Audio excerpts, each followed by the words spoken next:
Mars, la deuxième plus petite planète du système solaire, fascine depuis toujours. Plus froide et plus sèche que la Terre, elle pourrait pourtant avoir abrité des rivières, des océans et peut-être la vie. Aujourd'hui, elle est au cœur de nos recherches et de nos rêves de colonisation, entre science et imagination.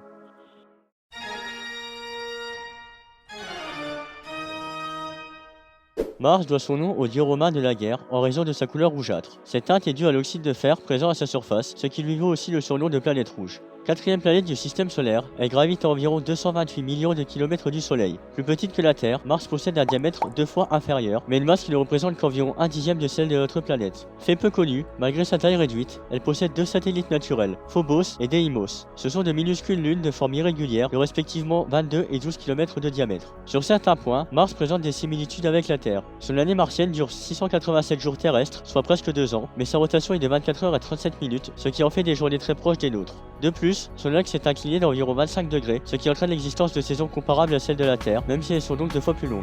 En revanche, son atmosphère est très différente. Extrêmement ténue et composée à 95% de dioxyde de carbone, elle est incapable de retenir efficacement la chaleur. Résultat, les températures varient de façon extrême, pouvant descendre jusqu'à moins 125 degrés près des pôles en hiver et atteindre au maximum plus 20 degrés en plein été sous l'équateur. Ces conditions en font une planète globalement glaciaire et peu hospitalière à la surface. Pourtant, la présence de calottes polaires composées d'eau gelée et de glace carbonique, ainsi que des indices d'un ancien champ magnétique, témoignent d'un passé où Mars était peut-être bien plus accueillante.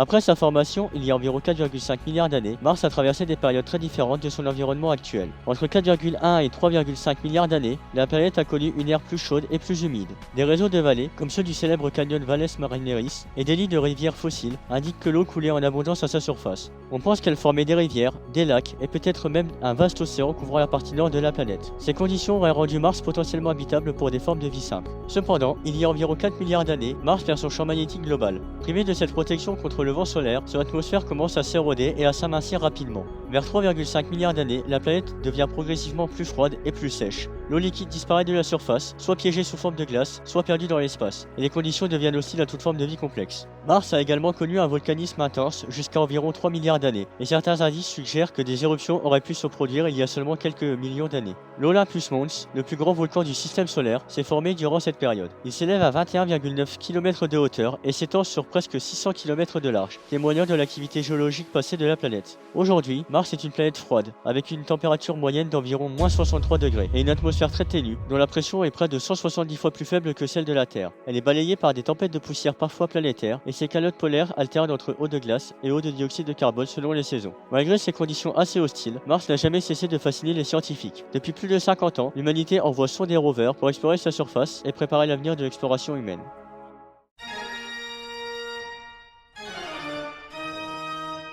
Mars est la planète la plus accessible du système solaire grâce à sa proximité, ce qui en fait la planète la plus étudiée après la Terre. Depuis les années 1960, l'humanité n'a cessé de l'explorer, d'abord depuis l'espace, puis directement depuis sa surface. Les premières missions, entre 1960 et 1980, ont permis les premiers survols et atterrissages. En 1965, Mariner 4 transmet les 21 premières photos rapprochées de Mars, révélant un paysage désertique et criblé de cratères.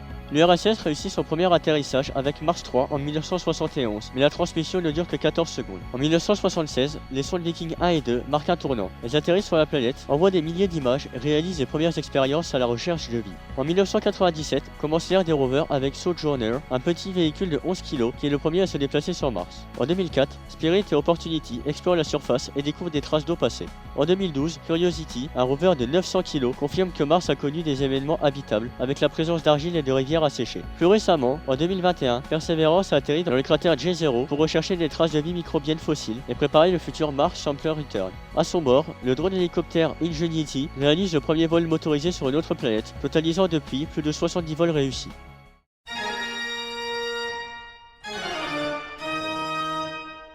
La grande question qui anime les scientifiques depuis des décennies reste: Mars a-t-elle un jour abrité la vie?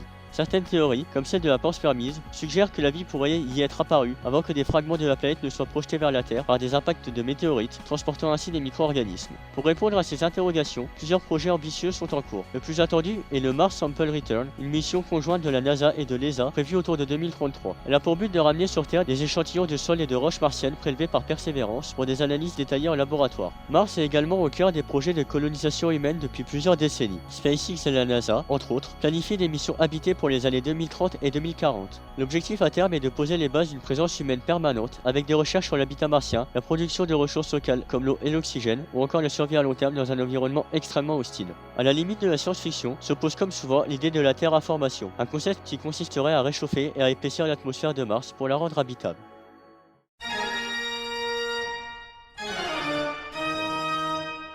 L'imaginaire autour de Mars a d'abord été nourri par l'idée des canaux martiens. Observé pour la première fois par Giovanni Schiaparelli en 1877 et popularisé par Percival Lowell, ils y voyaient des constructions d'une civilisation avancée. Ces observations ont inspiré de nombreux écrivains à imaginer une planète habitée. Parmi eux, le récit le plus célèbre est sans aucun doute La Guerre des mondes, écrit par O.J. Wells en 1898. L'histoire raconte l'invasion de la Terre par des Martiens, symbolisant à la fois la peur de l'inconnu et la fragilité de l'humanité. Au milieu du XXe siècle, Ray Bradbury écrit les Chroniques martiennes. Mars devient le cadre d'une histoire sur la colonisation et la perte de culture. Avec l'arrivée des premières images rapprochées transmises par les sondes Mariner en 1965, la planète se révèle comme un désert rouge et aride. La fiction s'adapte alors à cette nouvelle réalité, faisant de Mars le symbole d'une frontière hostile à conquérir. Kim Stanley Robinson, avec sa trilogie de Mars, écrite entre 1992 et 1996, offre une vision très détaillée de la colonisation et de la terraformation de la planète. Il y mêle science, politique et survie humaine. Pour finir, Mars occupe également une place importante au cinéma. Les films comme Total Recall présentent la planète comme un lieu de complot et de révolte, tandis que Seul sur Mars, adapté du roman d'Andy Weir, raconte l'histoire d'un astronaute survivant grâce à la science et à son ingéniosité. Ces films ont renforcé l'image de Mars comme un terrain de défi extrême dans l'imaginaire collectif.